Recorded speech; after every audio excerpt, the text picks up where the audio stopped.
Y'all, welcome back to Kentucky Fried Wargaming. We're two guys who aren't qualified to talk about anything, decided to talk about a game with hard math and chance. I'm Joe. And I'm John. In this episode, we are here to cash in on the algorithmic bump for the Christmas season, and to also help out the viewers with an age-old question that I have heard asked so many times in my personal life and outside of it. A question that... What do you want for dinner, Joe? Oh, God, don't ask me. Please let there be leftovers so I don't have to choose. What is this Sisyphean hell that you have bound me to with a stomach that must be fed for all eternity? Like the yawning portal, the Sarlacc pit. I want to play ogres. No, the question of what do you get hobbyists for Christmas? What do you get mini wargamers for Christmas? What do you do? Mm-hmm. Because it's apparently... Is it these super expensive miniatures, like, that you spend hundreds of dollars on that they probably already bought for themselves and you don't know which one to buy? Nope. I mean, I guess you could, but it's probably not going to be my recommendation. And we'll talk about it. But first, hobby time and games played.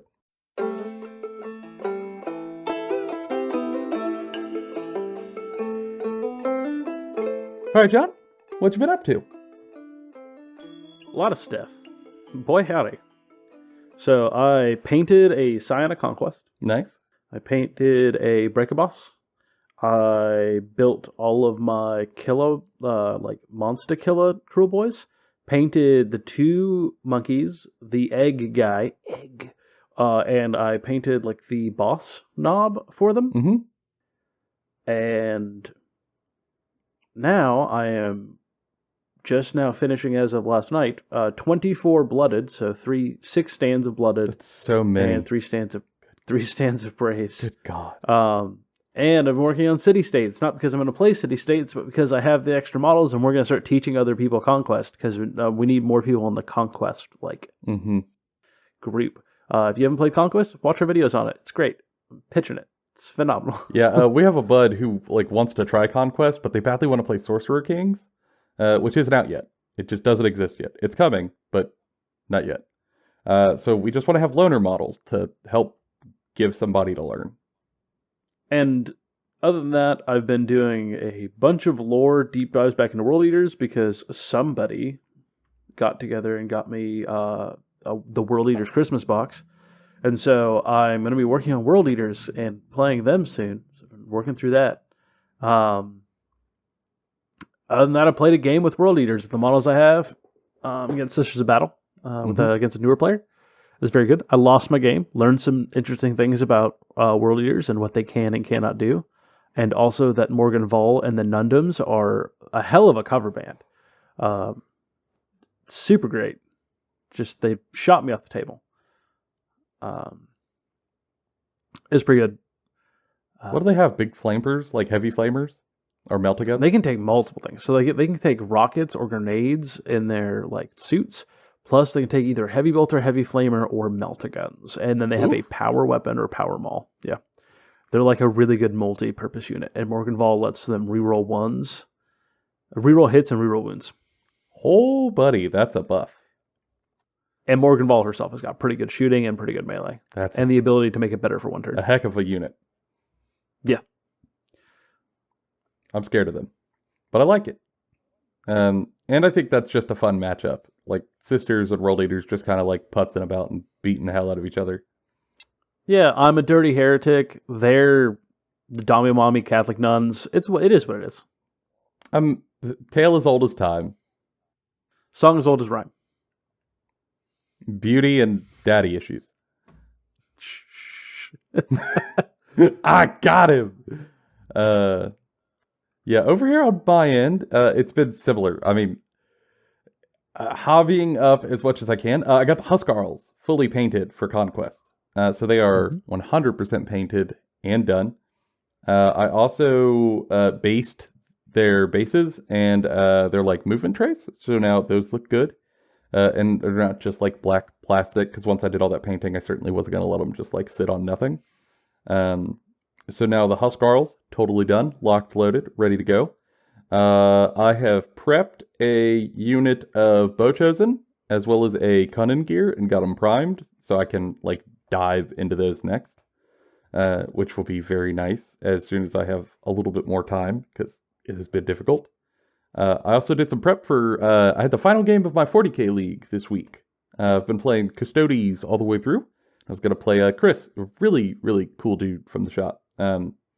He's probably one of my favorite people to play there, so like I wanted to really make that game and not break all my stuff on the way. So I glued a whole bunch of magnets to the bases of my Custodes, because not all of them were ready for transport, particularly the Land Raider. And that's a problem, because it's a hunk of resin. It do be. I used quite a bit when I made it for you. Not the most efficient hollow job, but the spirit was right. Yeah, to get magnets in it, I didn't even use a little like push palm like hand drill. I used my actual drill, just full ass drill to get holes through it, and it worked. Got magnets in it. It made it to the game. I fought Chris's Death Guard, and what a fight! What a fight! It was a bunch of guys who refused to die versus another bunch of guys who also refused to die. And then it really came down to like who could out noodle fight the other person. And the answer was Custodians. Turns out it's Custodians. And I think the mission it looked like it was neutral at first. It didn't favor either of us. Because he's like, yeah, I want to get in melee up close. It's like fight in the middle. Well, I also want to do that. But I think I want to do it more than you. We'll see. And that was true. We knew karate.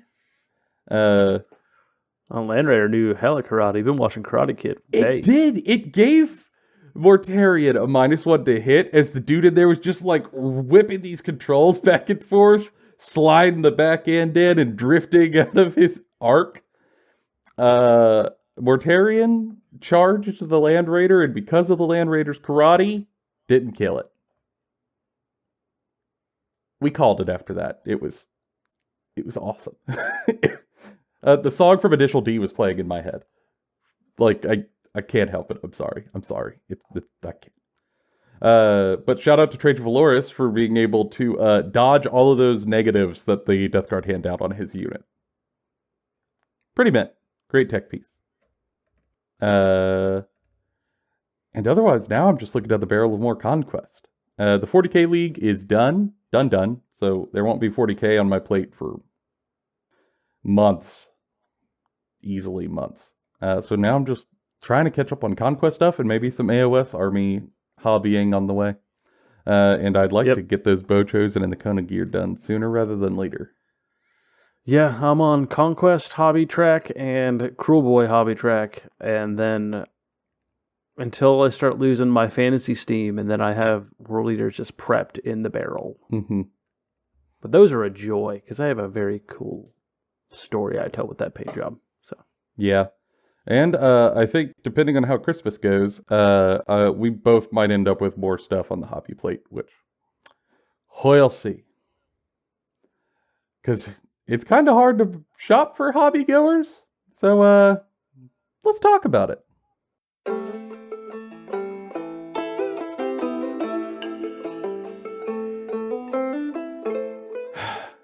All right, John, let's just get this out of the way early, right at the top. Yeah. We are not going to say to buy more minis. We're just not. Yes.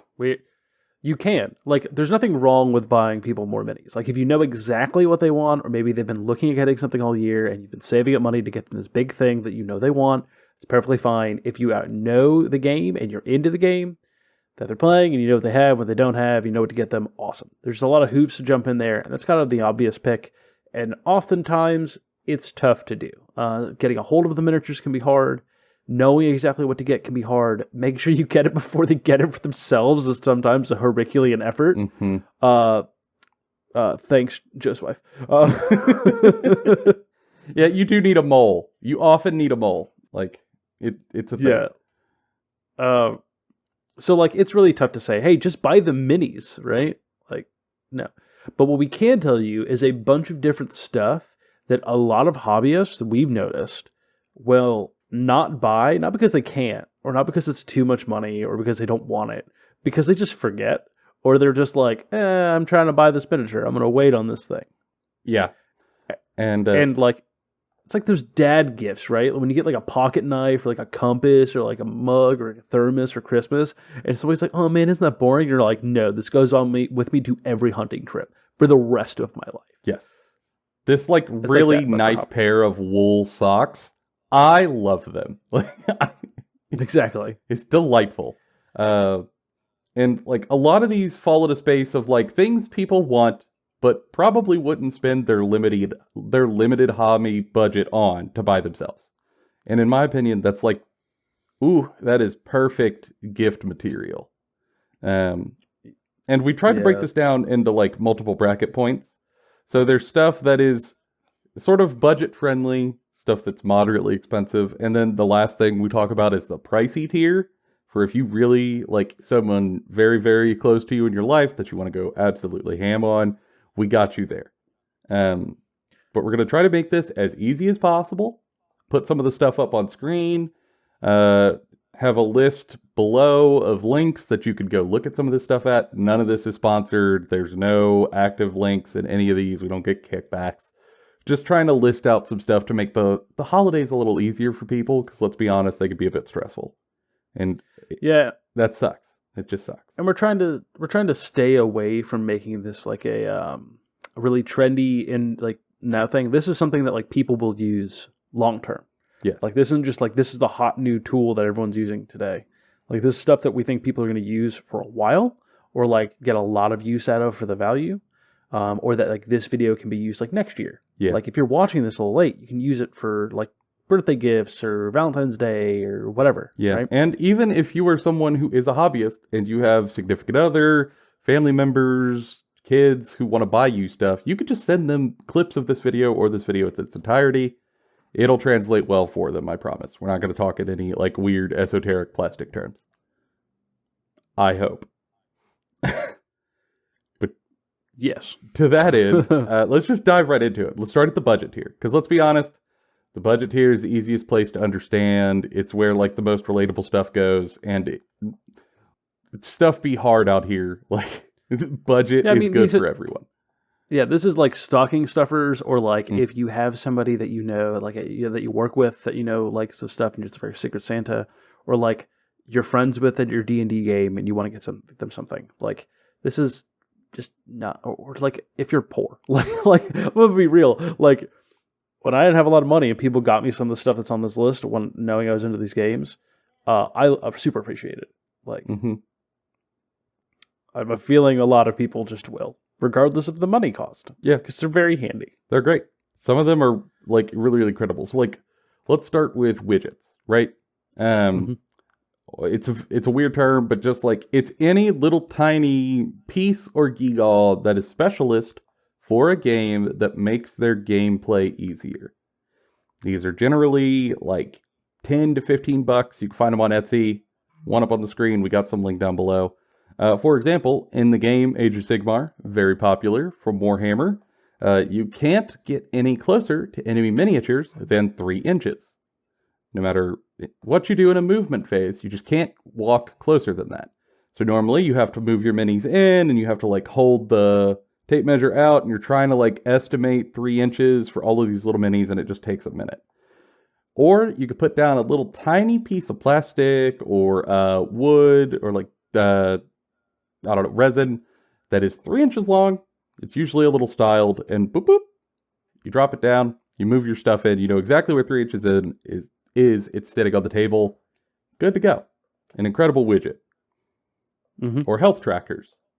Another one I see. Health trackers are a good one. Really popular. Like little tokens for the different effects in the games, or like for faction rules, are very useful that a lot of people just don't like have. They want them. They just don't get them. Me, I want them for all my armies. I never make them or get them or do anything with them. I just forget. Just gone into the ether of my brain. But if someone hands them to you, you're happy as a pig in mud. Go in the bag. They go directly into the bag. This one, it gets a little broad though. Hobby tools. Yeah. So like hobby tools can be everything from like X-Acto blades to clippers to tweezers to So good plastic glue. good plastic glue, plastic cement, Mod Podge if they like making terrain, makeup brushes for dry brushing from the Elf brand from Target. Or, for me, this is the big one. This is the big one I recommend. I'm just going to call one out. Brushes, okay? You can buy a hobbyist some, like, uber expensive $50 brush that's made out of, like, small batch artisanal space alien sable hair, but it's going to run you an arm and a leg. And they might not use it much, or they might be so scared that it's so expensive that they won't really use it. Okay? It's not good for anybody, unless you really, really know they're in on it. Instead, I recommend getting what's on the screen. I get that from a hobby store around me called Michael's. $10 for one of those brushes. And those are workhorses. $10. I use the number 8 round over there for, 80% of my painting. An incredible amount. The next size down that I use a lot is 4. And they're just little round brushes. And like they're so cheap that when you break them, you don't feel bad. Like I use slightly smaller ones just because of the way I paint, but like still. And oftentimes you can go, like, we linked them here, but like you can go to Michael's oftentimes and they're on sale for like buy 2 get 1 free, or like buy 1 get 1 free, or buy 1 get 1 50% off. Like they're always on sale. And while you're there, you can just pick up some like random cool looking cheap paint, like or like inks or something with them, and just throw in there. They're not going to complain about getting more like art supplies. Mm-hmm. And so these like occupy the medium to where like they're nice brushes, especially compared to like just bulk stuff that is a little on the cheaper end, but also they're not so expensive that you won't use them. So like it's the Goldilocks zone, and you won't break your bank. It's just always safe. Great buy.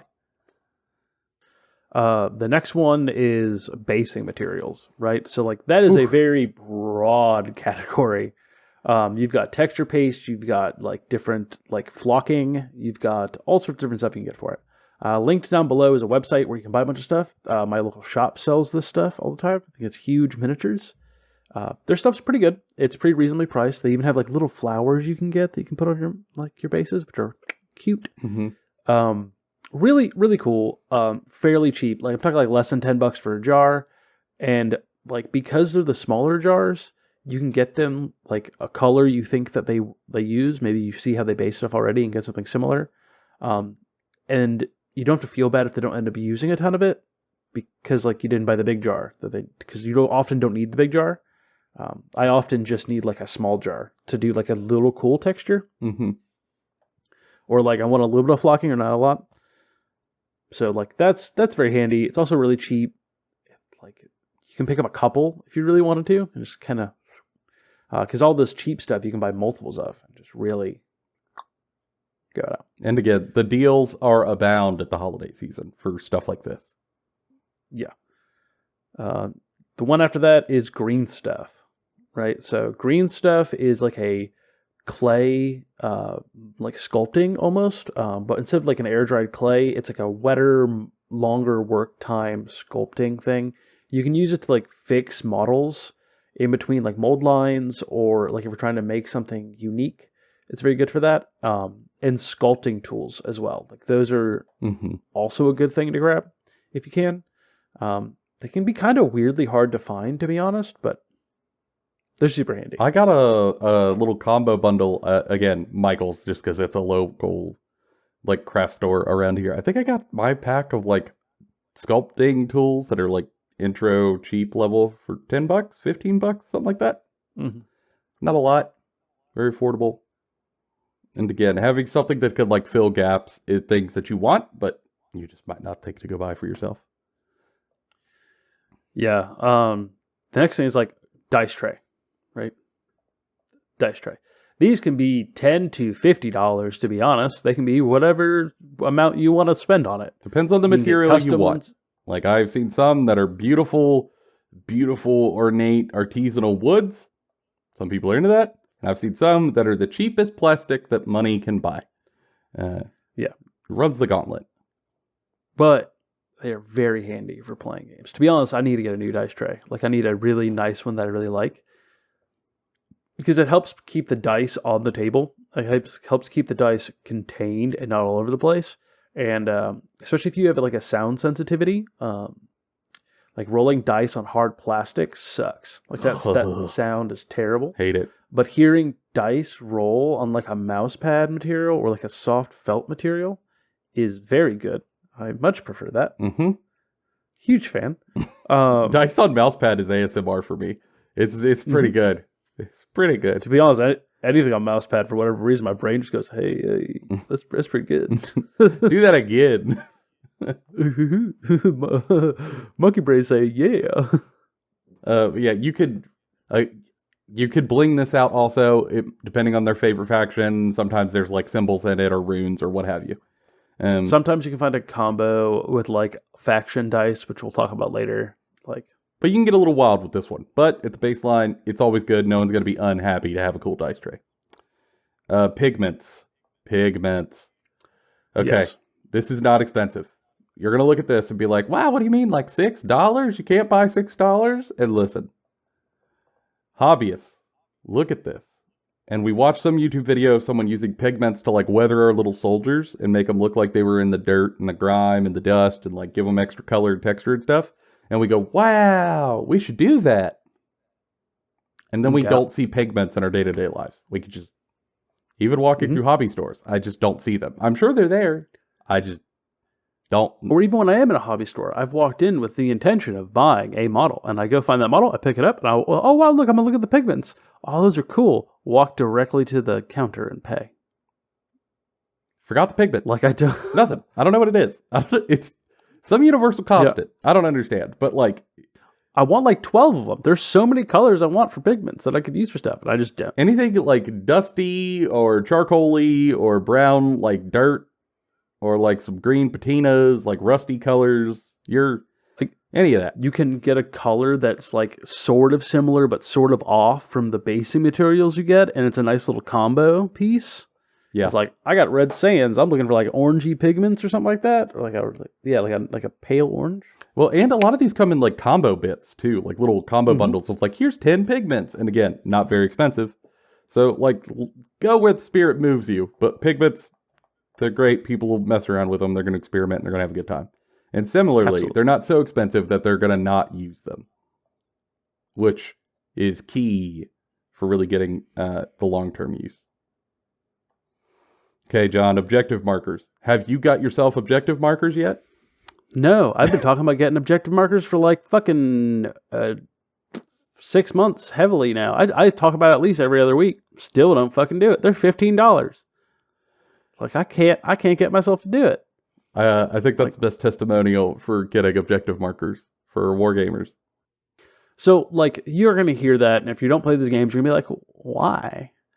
Like it's really easy. Those objective markers that like we linked over there show you exactly how close you need to be to the objectives for it to matter.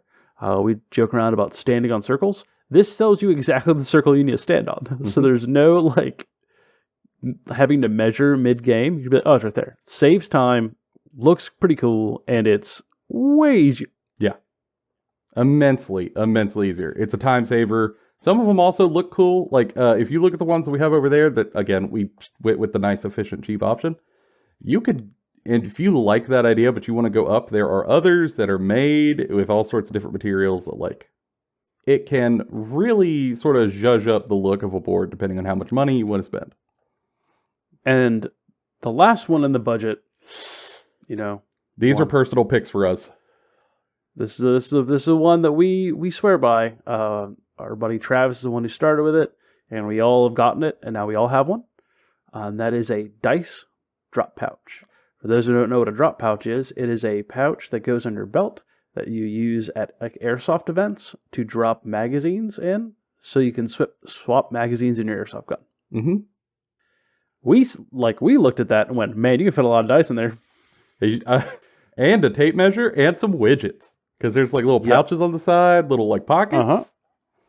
And so that hooks to your belt. So it means that while you're walking around the table and you invariably have to roll one die, or like you need a die to like put on your dude, you can be like, oh, cool, it's right on my hip. Done.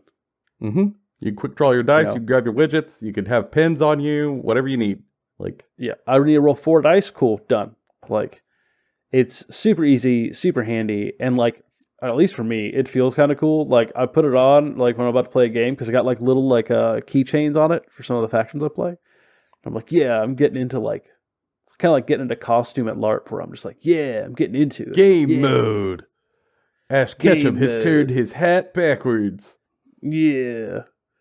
Over the top. When I turn my hat, it's like a switch. When I put on my drop pouch full of dice, I get marginally worse at the game.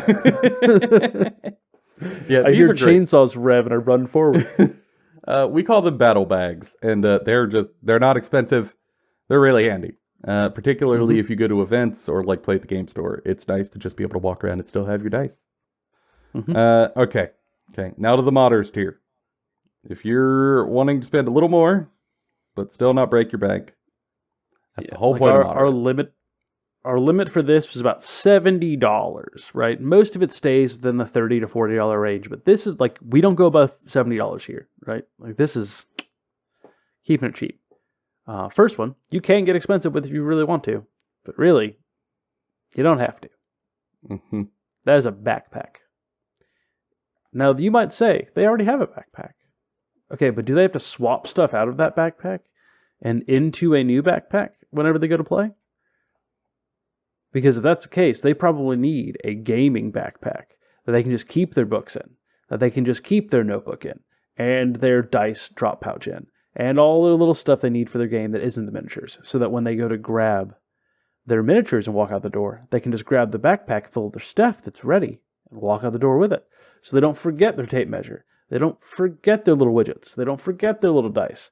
They don't forget their projector markers or their books or their tablet or like yada, yada, yada. Like, it is a nice thing to have that oftentimes you just don't buy because you're like, I already have a backpack. I'll just keep using the one I have. Now, personal preference will determine like what kind of backpack. But generally, like on Amazon, you can find backpacks for like $30-$40 pretty easily. Yeah, and It doesn't need to be super high quality either. Like, it's just going to the game store. And considering the use case of this doesn't have to be monstrously big. You know, you're not toting around a Appalachian Trail's worth of supplies. Like, you're not making a bug out bag. Like, that's not what you're doing. You're going to the game store, you coming right back. You just need like 8 days worth of rations and like 4 cans of ammunition to go with you. It's gonna be all right. I'm just gonna put this out here. It's on my list. It's happening soon. A little dorky. I don't care. Fanny pack with the dice drop pouch. I just got one for Christmas. I just got one. Oh. I've received a fanny pack for Christmas. It's got an Ewok, steel, and a speeder on it. We should get little show pins and put them on our fanny packs and just go hang out together, like in the mall. Be Show cool. everyone off. Be like, hey, what's up? I don't think we can do that anymore, John. I don't think we should. It's not good. All right. You don't want to go to the Sbarro with me? No. Oh, okay. Never mind. You're going to a mall food court and you're not having terribly mediocre mall Chinese food? That's a wrong answer. No. It's a wrong answer. Puts you on the naughty list. All right. You know what is a good answer, though? Right? Earlier, we were talking about hobby tools and how there's a ton of them, right? Well, linked down below is a kit to a Gundam hobby supply kit for like Gunpla. And it's got a lot of the tools, granted cheap versions, but still a lot of the tools that we all use that like you might look for once in a blue moon. You're like, I need the specific weird tweezers, or like I need a file in the shape of like a pen so I can get in between these things, right? A bunch of very tiny tools. It's like $30 down there, and it all comes in a case all together. It's a pretty good deal. Like, it's a pretty good deal for that, and it's like getting one of those Swiss Army knives or like a dad survival kit from like a Walmart. It does the job. Is it fancy? No. No. Is it your Leatherman? No. But it's pretty all Does it right. have a lifetime warranty? Yeah, is it a lifetime warranty Craftsman Leatherman? No. But like, who cares? It does the job. Okay, we all start somewhere. And especially if someone is new to the hobby, or maybe they've wanted to get into the hobby for a long time, and you're kind of going in as a group to like get them hobby stuff. This would be an incredible buy like to start someone off with, especially. Like, huge shout out for there. If this is a first time hobbyist, this is the combo right there. It's so good. I wish I had it. I really do. It would have been helpful. Now we get to one that I think is incredible. Now you have to do a little bit of footwork for this one. Yeah, this one requires a little bit of intel. You got to get your mole, okay? Or at least you've got to get someone who speaks fluent dork to try to, like, suss out what little war dollies that your person plays, okay? What sort of daddy issues does they have? Yeah, what sort of deep trauma are they processing through tiny toys? And once you figure out their battle Barbies, you then can go to the below place called the Baron of Dice. And hopefully, once you know what kind of faction they play, you can get them specific faction 6-sided dice. That will have symbols and colors and designs and looks that mirror whatever faction that they're really, really into in the game. So when they play that faction, they will always, I guarantee you, reach for your cool faction dice the moment they go to pull that faction out. They will love it so much. And also, like, a lot of these factions use dice for their, like, specific mechanic, like miracle dice or like blood blessing dice or yada yada yada. And it's nice to have those dice for that specific activity because it makes it feel cooler. It's got like flavor to it. Mm-hmm. It's very good. There's a little pizzazz. And also, Baron of Dice has a lot of stickers and stuff, and like dice trays that you can get attached together in like a bundle where you can pick which ones you want and get them all together, which is really nice. Like say, I like World Eaters, right? You can get like World Eaters dice. They have these like weird yellow and black like lava-y, but not super lava-y looking ones that are kind of cool, with like a sticker of Angron sitting on like a pile of dice. I can go on my gaming case. The dice can be used for a blood blessing, and now every time I go play a game, I can look at the sticker, look at the dice, and I think about this person who got me this nice, thoughtful gift because they took the time to learn the thing that I like. Yeah, and you have to do more thinking about it, which I think makes it cooler. Yeah. It does. It's very cool. And I have been playing a game and like grabbing dice out of my battle bag, and I will go to grab dice out, and it's not the dice for the faction I'm playing, and I will dump the whole bag out and rummage for just like the little faction dice, because you just want them. You just want them. It's the gift that keeps on giving. Worth it. Worth it. And also they have like holiday sales and stuff normally, so you could get yourself maybe a little bit of a discount off of the price of what's on the screen below, of like mid $30 most of the time. This one, highly recommend for anyone who's into painting. It is one of those things that like a lot of new hobbyists don't know exist. And some of them, they find out they exist, but instead of going and buying a nice one, they just make their own out of like a Tupperware container and some baking parchment, because I've been there, done that. But it's really nice to have your own, and it's a wet palette. Simply put, what it does is when you go to paint a thing, you pull out your paint and you like get some on the brush, and then you have to thin it somewhere with a little bit of water just to get it at the right consistency for the minis that you're painting. And when you do that, it's normally on like a paper plate or something similar that's disposable to protect your table. But when you do that, it dries out quickly. Quickly. Because acrylic is just constantly losing water to the air. The wet palette is very simple in design. All it is sort of like a container tray that has a big foam pad in it, essentially, that you get wet with a bunch of water, and then you put a sheet on top of it, and then you put the paint on that. And from below, little bits of water will pop up, and it will keep your paint wet. Hello, Marnie, my dear cat. And this really does make like thinning your paint and upping your hobby game better.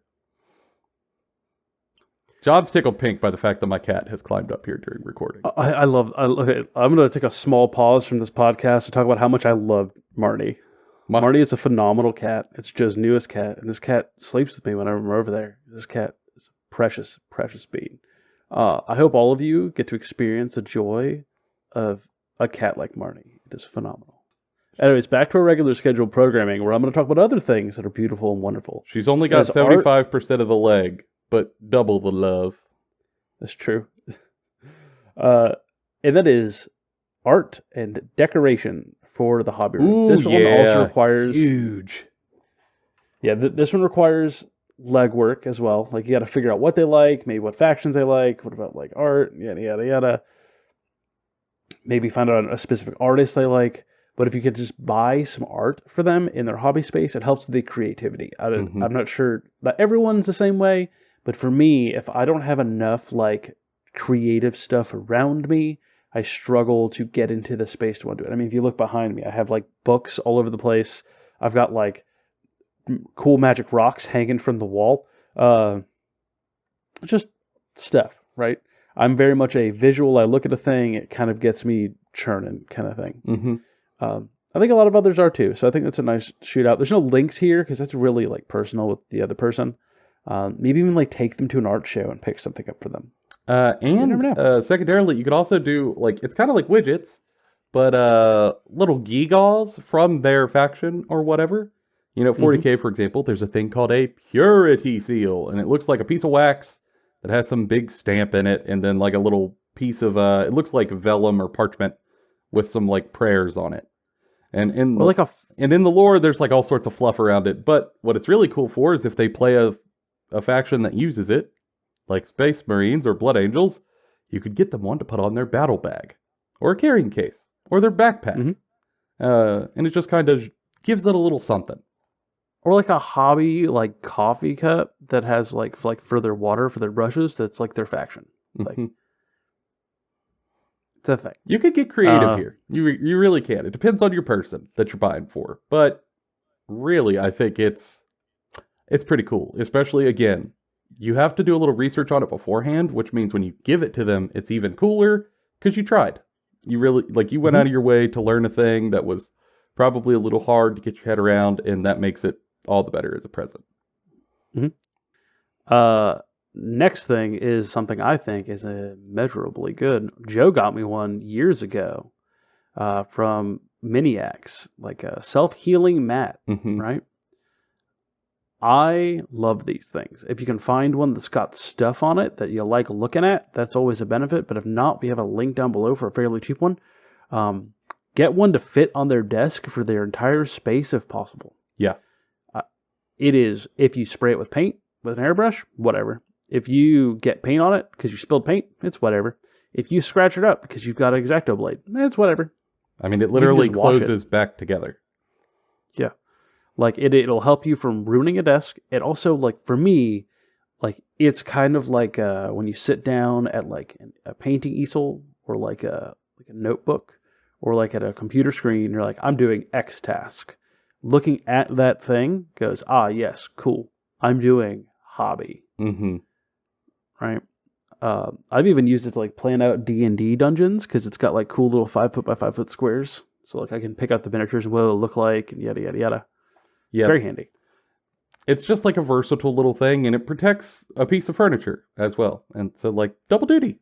And again, if you know what they're into, not just maybe for the hobby, but sort of like band styles or art styles or, you know, whatever. There's all sorts of prints out there for them. So get a little creative if you want to. Now, oh buddy, we entered the final stretch. The pricey category. This is over $70. But I'll be honest, most of it's over $100. Yeah. Some of it's even over $200. So here we didn't really restrain ourselves, other than it is really, really useful and cool for a hobbyist. It is something they will very much appreciate. And that all of these require probably a little bit of footwork. But like, bigger effort, bigger dollar, bigger reward, I would say. And whole buddy, the first one I feel like is one of the biggest rewards. Airbrush. Airbrush. We linked one that's an airbrush and a compressor down there. Like, I started with that same brand, right? Master airbrush compressor. I'm still using the same compressor and airbrush. And that airbrush lasted me like 2 years.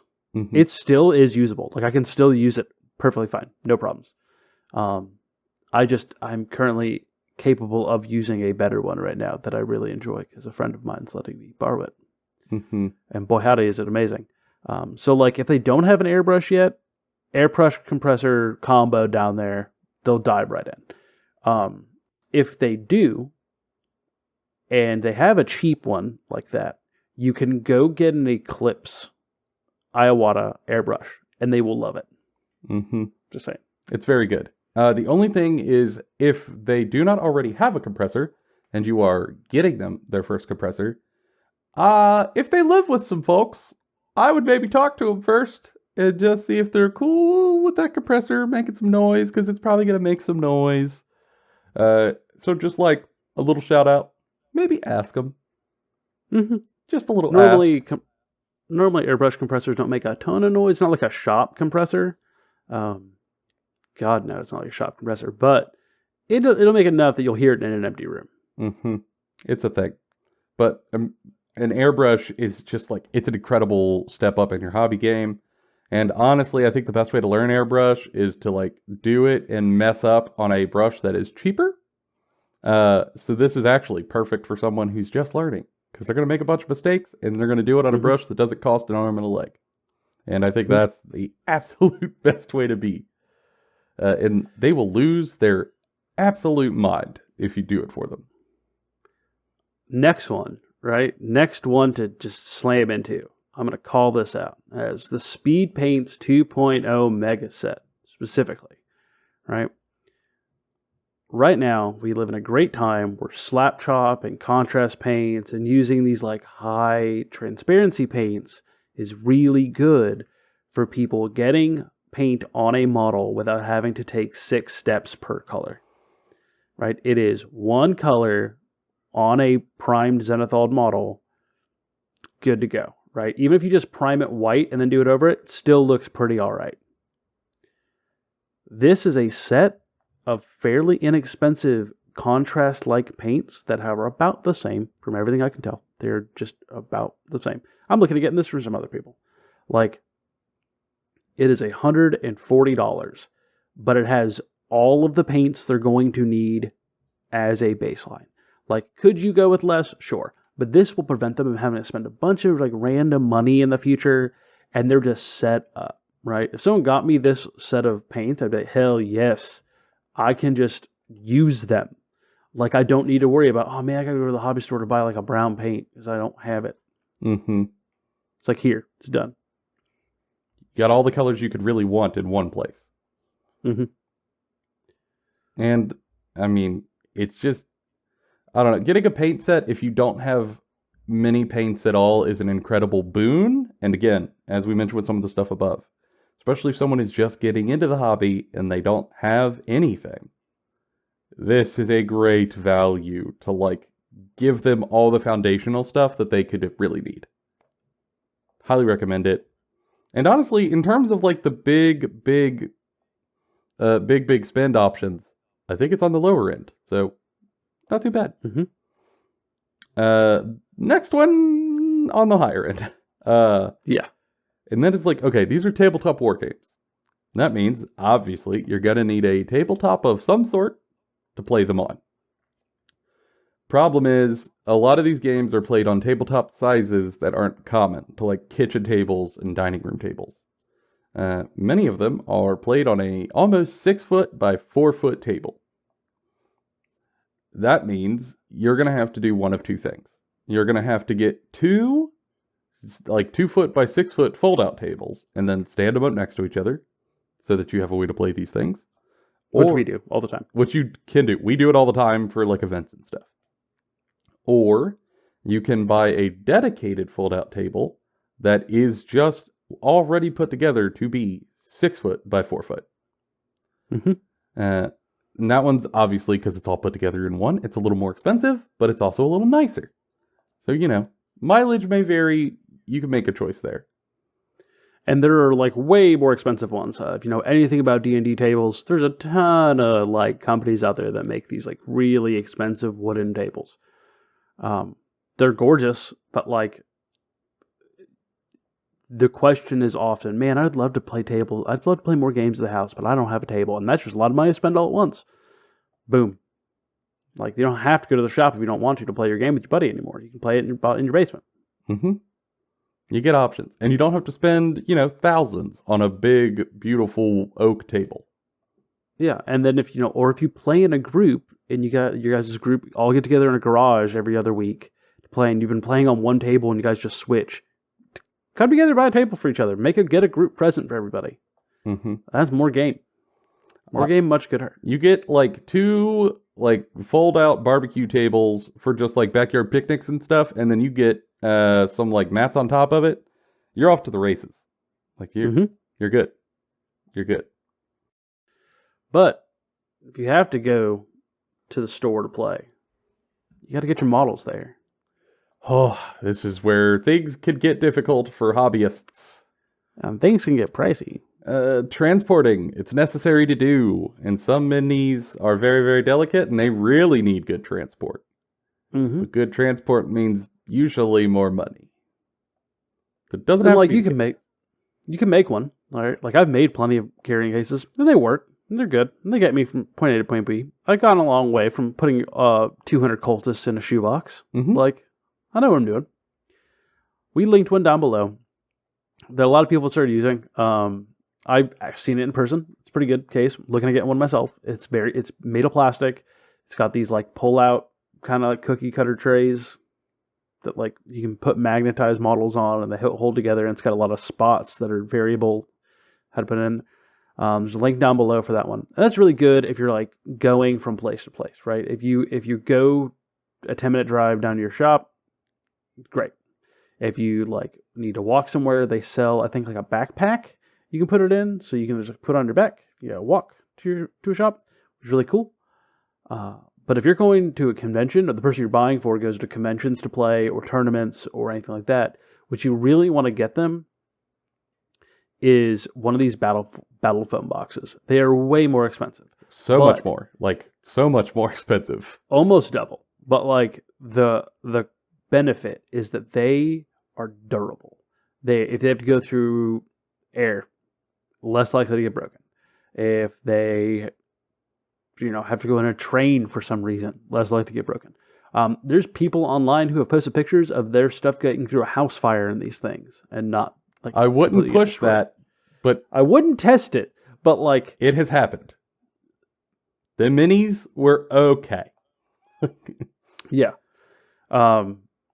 It's a thing everyone has to come to terms with at some point when they're playing these games. Is like you spend hours and hours and hours building and painting these things, and you have to get the case. And oftentimes, like the case is so expensive, you're just gonna not buy models for a while to get the case, and that kind of sucks. So if someone gets it to you for Christmas, you're like, hell yes. It's incredible. If someone especially the battle foam ones, good Lord Almighty, with the slide out magnets, ooh, that's a Christmas. That's incredible. Mm-hmm. Yeah, that is on the pricier side. It's probably the priciest thing on here, potentially. But recommend it if they go to tournaments and stuff. So, play it by ear. Learn the person you're buying for. You probably already know. If they just, hop in their car and have a little jaunt, or if they're going on, a little Hobbit adventure. Buy to taste. Speaking of having to, buy to taste to get weird. Okay.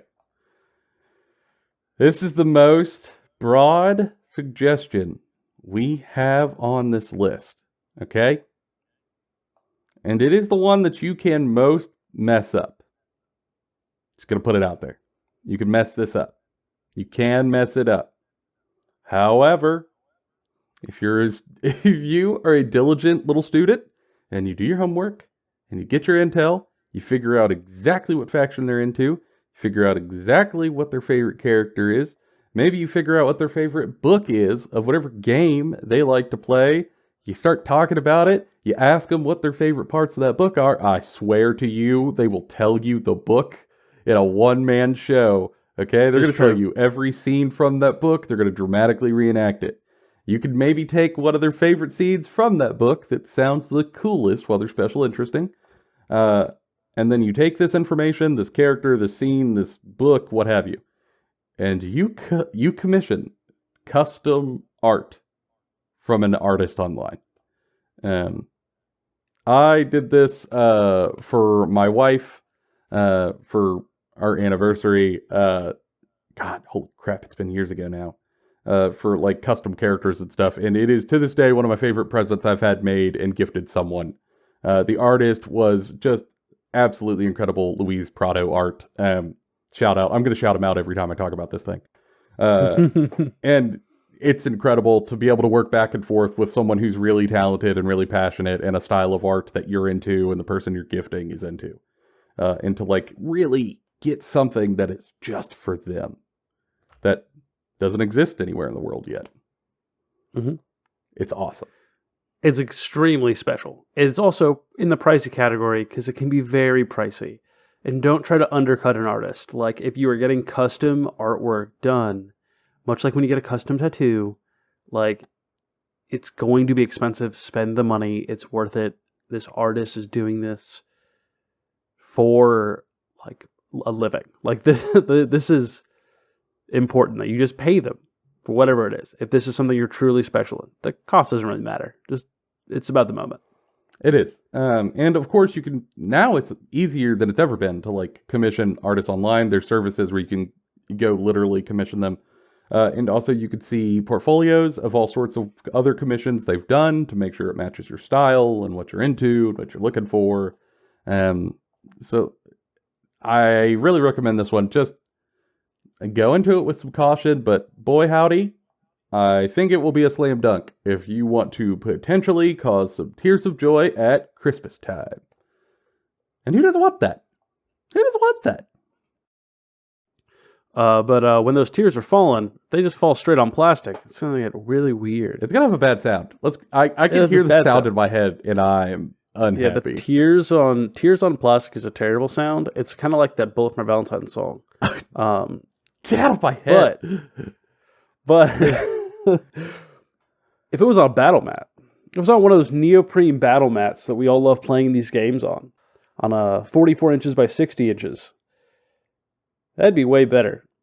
Now, let me tell you about these battle mats. We have had a conversation 6 times now about how we need more battle mats for our Joe Hammer cons, right? Where we get like 12, 14, 16, bunch of people, ton of people. Way too many people than we should inside of Joe's house to play these games. That's true. And invariably, we end up going, wow, we really don't have as many mats as we thought we did. Every we got time. 2. Every time. 6 tables. We got 2 mats. What's going on here? How did this math happen? And we just forget. Like 2 days later, out of our heads, we all collect. Every single person there goes, yeah, we should buy more mats. Maybe we should I'm going to look into that. Maybe we should get like a group pool going. Maybe, Yeah. And then, like, maybe one person will be like, oh, they're on sale. You know, pick it up. And invariably, all of us are like, oh, fuck, I ain't got no goddamn money for the fucking battle mat now. What are you talking about? I ain't got battle mat money right now. Okay, it's a problem. It's a problem. And even if they already have a battle mat, that battle mat's only going to have one finish, okay? For example, maybe the battle mat they have looks like blasted ruins. Okay? It's like a crumbled cityscape with like mortar shells and streets and stuff like that. What if they have terrain pieces that look like grassy hills and trees? Well, if they only have one battle mat, they're going to be putting them grassy hills and trees on a blasted concrete cityscape. It is what it is. You play how you gotta play. But it'd be awfully cool if you had a battle mat that you could switch to, a second battle mat, that had like green foresty plains or a forest floor or something like that to fit the terrain or the vibe. Yeah, like I got Cruel Boys. I want a swamp battle mat because I'm building swamp terrain because I like swamp stuff. We used to run a swamp town at LARP. I like swamps. It's a cool thing. Find out what terrain your friend likes. Get them the terrain that they think about a lot. I'm from Florida. Of course I want a swamp mat. Joe likes the forest mat because he loves the woods, Kentucky, and birds and shit. No objections. I love all that shit. Yeah, that's great. Yeah, this is a good one. A lot of the stuff in here we have talked about, like, oh, if they've already have it, maybe it's kind of hard. This is not that case. As long as it's not the exact same playmat, still great. Still great. And the odds of you getting the exact same playmat, probably quite low. If you want I to just want to check, reiterate. you could do research. Yeah, I would just reiterate, we put a link down there to all of the different designs that Frontline Gaming has for their mats. Again, not affiliated. We don't get any money from this. We are talking about stuff that we use. The battle mat needs to be 44 inches by 60 inches. Mm-hmm. That's the size for the standard 40K game, the standard AOS game, and I'm pretty sure the standard Conquest game. So that size is what you're going to need. It's going to be about $75 before a sale. Oftentimes, there's lots of sales going on around holidays or gift-giving holidays. They can be anywhere from like 20 to 45% off. Pick them up. They're very good. Yeah, if you Google around, you might find some stuff on like Amazon or like AliExpress or Wish or like these other places that are huge discount places. I don't recommend them. You're probably going to get something that is like really low quality, really bad texture. It's going to like peel off. Really, really thin, because that's the biggest problem with the cheap ones, that they're very, very thin. Like the neoprene they use isn't thick enough. So when the dice roll on it, it's like they're just hitting the table. And then it doesn't lay flat enough. It doesn't keep its shape. It will get bunched up. Getting something like a Frontline Gaming mat is thicker. It goes down really nice. It's got a satisfying sound. They're really soft. And I've had mine models for, slide on them easy. 5 years now, ish, Yeah. and it's still going strong. It looks great, and they all come with a little carrier bag, so you could throw them on a shoulder and take them somewhere. Yeah, I think I've had mine for 3-4 years now, and I travel with them a lot. Like I've taken them to your house countless times. I've taken them up north in Ohio. I've taken them all over the place, and it's great. No problems. Still They perfectly just work. I got it on a sale. It was well worth the money. I think it will last for whoever's in your life that you want to like get a nice hobby thing. Yeah. And the last one is similar to something we talked about before, but it's one I want to leave on. And again, you got to do a little research. It's another paint set. It's a smaller range of paints, so it's a little more focused. Also, it isn't a fully transparent paint. So it is less speed paint friendly. That's a thing that the person in your life, I'm sure, has opinions on. This is for Proaquil, and it is a paint set of their range. And if you're looking to do acrylics and sort of start to do some highlights and really kind of step up your paint game, and you want a wide range of paints that you can use for highlighting or under shading, doing some cool OSL effects where you get to like do light glow, things like that, or have paint that you can use with thinner in an airbrush. Yes. Yeah, those little twisty bottles. I've got some over there just off camera. In terms of acrylics, for the average person who's just like trying to step up the paint game a little bit, I truly think right now, as of recording, this is one of the best bang for your buck product lines. Mm-hmm. If you're looking for a fully opaque acrylic paint line, they're very nice quality. It thins well. They got dropper bottles, so you can put them in airbrushes. And all in all, the price is quite reasonable for the amount of paint that you're getting, I think. Yeah, it's really smooth. It's got a nice matte finish. Their black and their white is some of the best black and white paint I've ever used. Yeah, I don't use anything else for my models anymore for black or like bold titanium white, I think is what they call it. Yeah. Or honestly, their ivory is also really good. I use their ivory quite a bit. And the bright colors are also very good. But this base set is all of like base colors someone would need, and then they can get the expansion sets later, or a bottle here or a bottle there. Now, talking about this, you can also like go down if you need some like stocking stuffer things. Get them like the black and the white. Have them try it. See if they like the range, and maybe they'll take a step back up. It's actually sort of like my last tip for y'all is if you find yourself needing to like get little things to fill out stuff, pick up paint ranges that they haven't touched yet, of like a paint bottle here or there, and see if they like using it. Like, I love Scale 75. I want like little bottles of paint. I love getting like little bottles of paint. It's like a little treat for me. Yeah. And like, just pick generic colors, and they'll, like, if you pick really niche colors, it's obviously going to be harder. But if you go, hey, I found this really nice, warm, like mahogany wood color in this paint type that you haven't seen before, and maybe you don't have access to even buy, but like some nerd in a forum said was really cool. I don't know. He sounded vaguely European. You're going to be like, oh, what? Give me that. And like, They are going to find a reason to bust out that paint, and they're going to try it, and they're going to have opinions. Yep. If it's terrible, they had a little bit of enrichment in their enclosure. If it's incredible, you just turned them on to something that busted the doors wide open. It's fun. And again, buying a single bottle of paint can be quite cheap. Whereas, like the core set here is more expensive. So just like... Yeah, you're looking at like $100 for a little bit less paint, than the mega set. But it's still very good value. Mm-hmm. I'd be tickled pink if someone got me it, to be honest. It's fun. It's just like the gift that keeps on giving for most of the year round. And the core paints are stuff that is... It's not getting into the weird colors for their various schemes. It's the stuff you're probably going to use. It's the workhorse colors that most paints are going to use for either mixing or just straight out as base coats. And by all means, feel free to take these lists above and mix and match them as works for you to get whatever your budget is, fill some stockings or white elephant or what not. I know it could be hard to buy for nerds. And you love us. You want to get us fun stuff. I want to help you do it. I do. I don't want you to have to spend money on stuff that you didn't know they didn't want and that they feel bad you bought them. And this is just, it avoids it for everybody. And anything that makes the holidays just a little more fun, I'm here for. John, any final advice?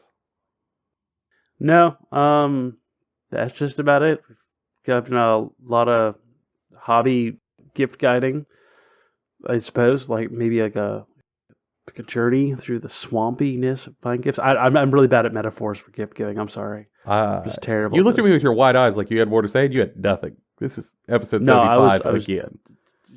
Just no. We're back to this. Well, but if you enjoyed this, you can let us know what you liked, what you didn't like, if you disagreed, or if you've got stuff that you would suggest to people, you can put it down below. Yes, please. If we missed some slam dunk choices for people who are in the hobby, please tell us. We will make updates. And if you like these sorts of guide videos of mundane stuff, let us know. We'll do more of it. Otherwise, back to the regular scheduled programming about fixating about Conquest. And for now, hearty Kentucky Fried Happy Holidays from everyone here at KFW. We appreciate you, and we hope you have good holidays and a Happy New Year. For now, it's been all of our opinions, bona fide, and Kentucky Fried. We'll see y'all on the next one.